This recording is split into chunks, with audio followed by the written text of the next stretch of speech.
Hello everyone, welcome back to the channel. तो अगर हम बात करते हैं, लास्ट लेक्चर में हमने जो सीमेंट के टेस्ट हैं उनको बहुत ही अच्छे से बेहतरीन लेवल पर डिस्कस किया था, जैसे कि फाइननेस टेस्ट हो गया, फिर हमने विकेट एपरेटस को देखा था जिसमें हमने कंसिस्टेंसी टेस्ट को डिस्कस किया था। तो उसी तरीके से आज हम डिस्कस करने वाले हैं ली चैटिलियर टेस्ट को।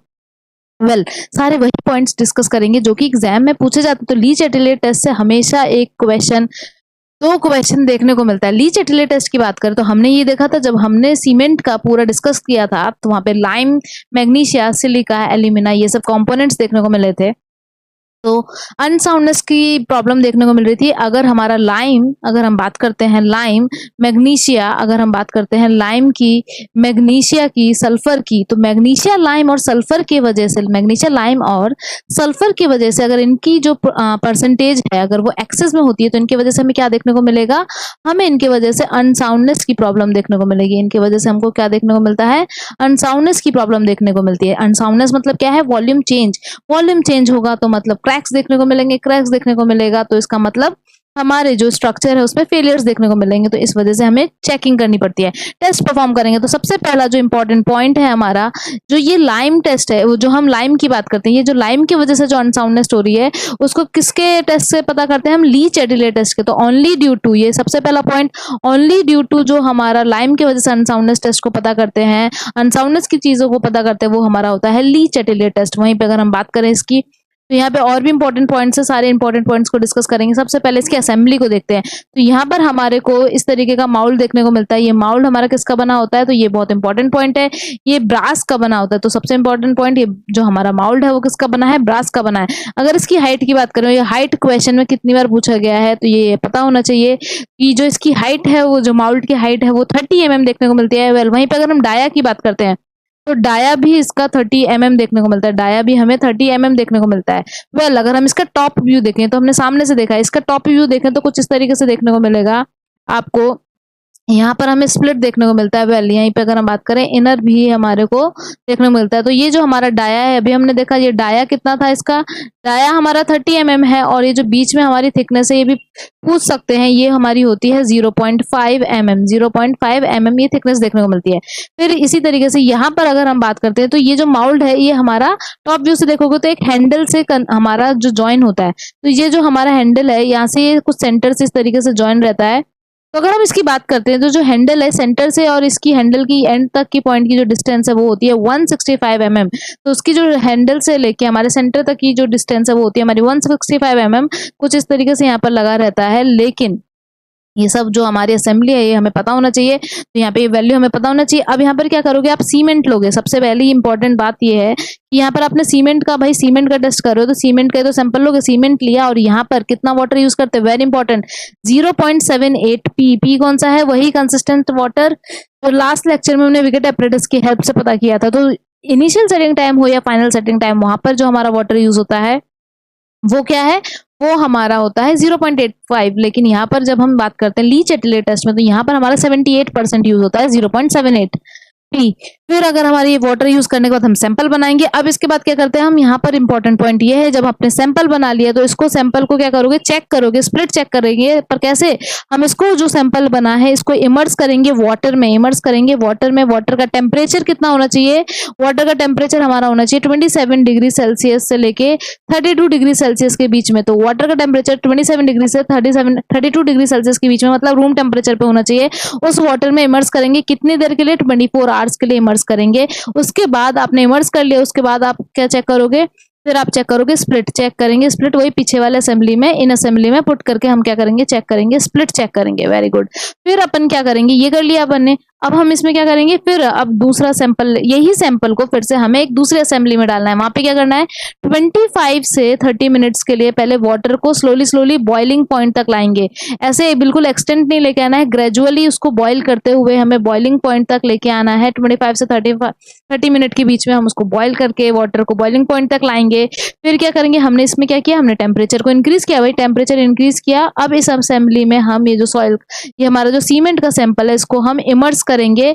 इमर्स करेंगे 3 घंटे के लिए, 3 आवर्स के लिए हम इसमें क्या करेंगे, इमर्स करेंगे अपने जो सीमेंट का जो हमारा सैंपल हमने बनाया था इसको इमर्स करेंगे। इमर्स करने के बाद क्या करेंगे, फिर से इस असेंबली को चेक करेंगे और एक्सपेंशन चेक करेंगे। अब यहाँ से ध्यान देने वाली बात यह है, क्वेश्चन में पूछा जाता है कि ओपीसी के लिए, ओपीसी जो हमारा ऑर्डिनरी पोर्टलैंड सीमेंट है उसके लिए जो आपका लाइम है, लाइम की वजह से जो लीच एटलियर टेस्ट आपने परफॉर्म किया था उसमें कितना एक्सपेंशन देखने को मिलेगा, कितने से ज्यादा एक्सपेंशन नहीं होना चाहिए। तो 10 mm से ज्यादा एक्सपेंशन हमारा ओपीसी के लिए नहीं होना चाहिए, और ये बस ओनली ड्यू टू लाइम के लिए परफॉर्म करते हैं। ये सारे पॉइंट्स बहुत इंपॉर्टेंट है। पहला पॉइंट क्या देखना है कि हमें बस ओनली लाइम के लिए परफॉर्म किया जाता है। ब्रास का मोल्ड बना होता है, 30 mm उसकी हाइट होती है, डाया 30 mm होता है। जो हमारा इंडिकेटर है वो सेंटर से 165 mm पे होता है। सबसे पहले water, normal room water temperature पे हम उस वाटर को रखेंगे, स्प्लिट चेक करेंगे, फिर उस वाटर को बॉइलिंग पॉइंट तक लेके आएंगे, 3 घंटे के लिए उसमें छोड़ देते हैं। अब यहाँ पे ध्यान देने वाली बात यह है कि जो माउल्ड होता है ऊपर से यहाँ पे भी ग्लास प्लेट लगी होती है और यहाँ भी ग्लास प्लेट लगी होती है। ये हमारा ऊपर नीचे ग्लास प्लेट से कवर रहता है, ग्लास प्लेट से कवर रहता है। और यहाँ पे ओपीसी के लिए एक्सपेंशन 10 mm से ज्यादा नहीं होना चाहिए।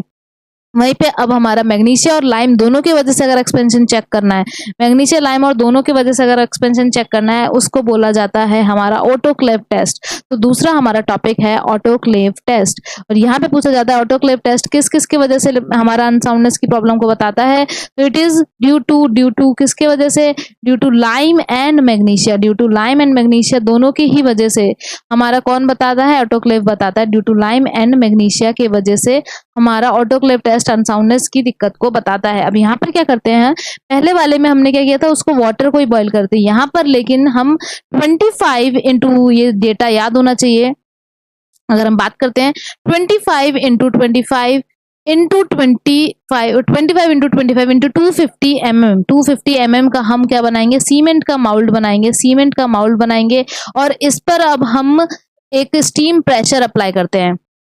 इस पर हम क्या अप्लाई करते हैं, स्टीम प्रेशर अप्लाई करते हैं। स्टीम प्रेशर की अगर हम बात करें तो स्टीम प्रेशर कितना अप्लाई करते हैं हम, 21 किलोग्राम पर सेंटीमीटर स्क्वायर। कितने घंटे के लिए हम अप्लाई करते हैं, बेसिकली अगर हम इसकी बात करें तो ये हमारा 3 आवर्स के लिए चलता है।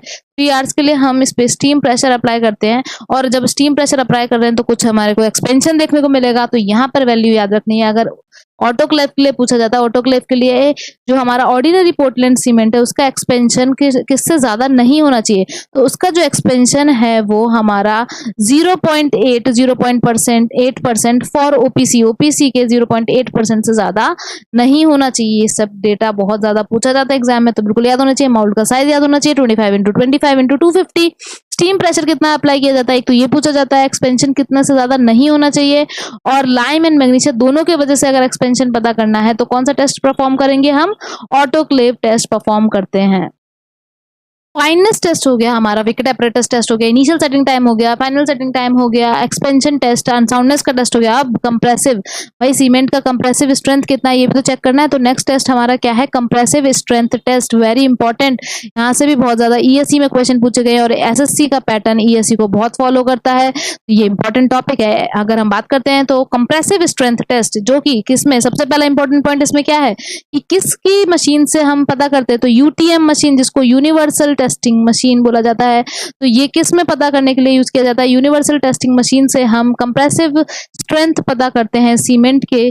अगर हम बात करते हैं यहाँ पर, तो यहाँ क्या होता है, क्या सिर्फ सीमेंट लिया जाता है, नहीं, यहाँ पर हम सीमेंट को सेंड की संग लेते हैं। तो सीमेंट को और सेंड का, कौन सा सेंड, एन्योर सेंड जो है हमारा, एन्योर सेंड जो है उसका रेशियो लेते हैं। और ये रेशियो क्या होता है, 1:3 का रेशियो रहता है।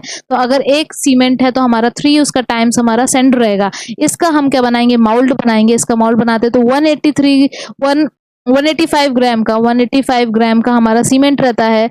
वहां पे अगर हम बात करें, फिर हमारा 555 ग्राम का हमारा सेंड हो गया। फिर अगर हम यहाँ पर, बहुत इंपॉर्टेंट, दूसरे कलर से दिखा रही हूँ, ये पूछा जाता है कि कितना कंप्रेसिव स्ट्रेंथ टेस्ट किस में किया जाता है। तो ये पूछा जाता है कंप्रेसिव स्ट्रेंथ टेस्ट में हमारा कितना अमाउंट ऑफ वाटर यूज किया जाता है। तो जो आपने कंसिस्टेंसी वाटर निकाला था उसका P/4 + 3/5% ऑफ वाटर यूज किया जाता है। ईएससी में ये क्वेश्चन पूछा जा चुका है और एसएससी भी पूछ चुका है ये क्वेश्चन। तो वेरी इंपॉर्टेंट, यहाँ पर कितना अमाउंट ऑफ वाटर यूज किया जाता है, P/4 + 3.5% यूज किया जाता है। फिर हम यहाँ से बनाते हैं अपना और यूनिवर्सल टेस्टिंग मशीन में अप्लाई करते हैं और वहां से हम स्ट्रेंथ निकालते हैं। अब जैसे कि अगर एग्जांपल लें, OPC 33 अगर लिखा है, OPC 33 लिखा है, इसका मतलब क्या है? 33 क्या है? जो 28 डेज पे 28 डेज पे हमारे को स्ट्रेंथ मिल रही है वो कितनी है? तो वो है 33 न्यूटन पर mm स्क्वायर। लेकिन हमें कुछ 7 डे पे भी मिलती है, पूछा जाता है 7 डे पे हम इसका 2/3 कर लोगे। अगर आप 2/3 ऑफ स्ट्रेंथ, जो आपकी स्ट्रेंथ है इसकी 2/3 स्ट्रेंथ हमको कब मिलती है? 7 डे पे मिलती है। और वहीं पे अगर हम बात करते हैं 3 डेज पे हमें कितनी स्ट्रेंथ देखने को मिलती है? तो 50%, अप्रोक्सीमेटली 50%, या फिर 1/2 भी बोल सकते हो। और क्या बोल सकते हो? 1/2 जो स्ट्रेंथ हमें देखने को मिलती है वो हमें 3 डेज पे। तो ये हमारा स्ट्रेंथ है, जो कंप्रेसिव स्ट्रेंथ टेस्ट जो है उससे हम परफॉर्म करके निकालते हैं। यहाँ पर ध्यान देने वाली बात क्या है कि तो ये यूटीएम मशीन में किया जाता है परफॉर्म, और जो इसमें परसेंटेज ऑफ वाटर है वो कितना लिया जाता है? P/4 plus 3.5%।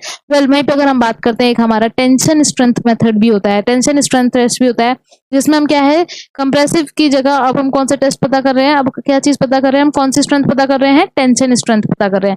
एक, अब आप देखो, एक क्या होता है? एक डायरेक्ट टेंशन होता है जो आपके पेरेंट्स आपको प्रोवाइड करते हैं, वो क्या है? वो तुमसे डायरेक्टली बात करते हैं। एक टेंशन कौन सी है? जो तुम्हारे पेरेंट्स तुमको देते हैं, वो कौन सी टेंशन है? डायरेक्ट। एक होता है कि तुम तैयारी कर रहे हो और रिलेटिव घुमा फिरा के तुमको टेंशन देते हैं। तो एक टेंशन होता है जो तुमको डायरेक्ट नहीं मिलता लेकिन घुमा के मिलता है, वो कौन सी टेंशन हो गई आपकी? वो हो गई जो रिलेटिव्स देखते हैं। और एक होता है जो डायरेक्ट, जो आपके पेरेंट्स देते हैं, वो होता है हमारा डायरेक्ट टेंशन। तो अब लेकिन हम क्या करेंगे? सीमेंट पे डायरेक्ट टेंशन तो अप्लाई नहीं कर सकते, तो हमारे को एक मशीन यूज करनी पड़ती है, जैसे बोलते हैं हम ब्रिकेट टेस्ट। ब्रिकेट टेस्ट, वो मशीन की जो शेप है उसमें हम सीमेंट को फिल करते हैं स्पैचुला की हेल्प से। अगर हम बात करें तो कुछ इस तरीके से आपको देखने को मिलेगा, कुछ इस तरीके से आपको क्या देखने को मिलेगा? ये आपको ब्रिकेट टेस्ट देखने को मिलेगा। यहाँ पर हम डायरेक्ट टेंशन प्रोवाइड करते हैं। इसमें हम क्या करेंगे? सीमेंट को फिल करेंगे स्पैचुला की हेल्प से, सीमेंट का जो हमारा पूरा मिक्सचर है। अब यहाँ पर क्या है? क्या डायरेक्ट सीमेंट यूज करते हैं? नो, हम यहाँ पे क्या, सीमेंट और बिल्कुल सैंड, जैसे हमने वहां पे यूज किया था, सीमेंट और सैंड का रेशियो यूज किया जाता है। और सीमेंट और सैंड का रेशियो कितना रहता है? 1:3 रेशियो रहता है। और यहाँ पर कितना वाटर है? पहले वाले में हमारा वाटर था P/4 प्लस 3.5%। यहाँ पर कितना वाटर होता है हमारा? P/5 plus 2.5%। यहाँ पे कितना वाटर यूज किया जाता है? P/5 प्लस 2.5% यूज किया जाता है। अब यहाँ से जो डेटा याद करने का, एक तो ये कि कितना वाटर यूज किया जाता है टेंशन में, अब दूसरा डेटा ये याद किया जाता है कि 3 डेज पे जो टेंशन में स्ट्रेंथ है वो कितने से कम नहीं होनी चाहिए। तो 2 न्यूटन प्लस अपॉन में mm स्क्वायर, 2 न्यूटन पर mm स्क्वायर से कम नहीं होनी चाहिए टेंशन हमारे सीमेंट की ब्लॉक की, वो 3 डेज के लिए।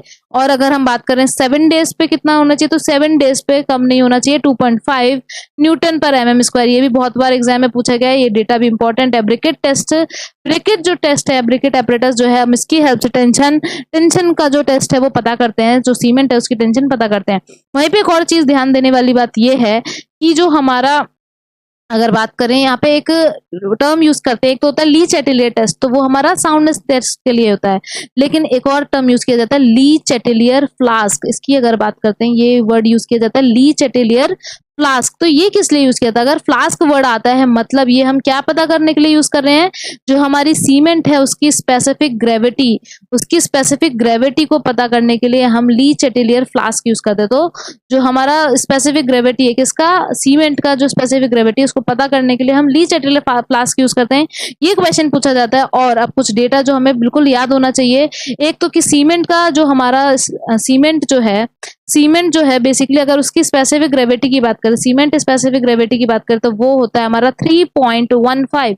सीमेंट की स्पेसिफिक ग्रेविटी की बात की जाए तो वो है हमारा 3.15। वहीं पे अगर हम बल्क डेंसिटी की बात करते हैं, very important, bulk density of cement की बात करें, तो बल्क डेंसिटी की अगर बात की जाए, सीमेंट की बल्क डेंसिटी कितनी होती है? 1440 किलोग्राम पर मीटर क्यूब। और अगर हम बात करें इस टेस्ट में जो हमारा ली चैटेलियर फ्लास्क है, यहाँ पे क्या यूज किया जाता है? वाटर यूज नहीं किया जाता है, यहाँ पर यूज किया जाता है केरोसिन। ये सब डेटा बहुत इंपॉर्टेंट है। अगर हम बात करें तो ये आप बिल्कुल डेटा याद कर लीजिएगा। नेक्स्ट लेक्चर में हम देखेंगे टाइप्स ऑफ सीमेंट के बारे में। टिल देन ये पूरा डेटा याद होना चाहिए और प्रैक्टिस होनी चाहिए। Till then keep rocking, keep learning and like and subscribe our channel.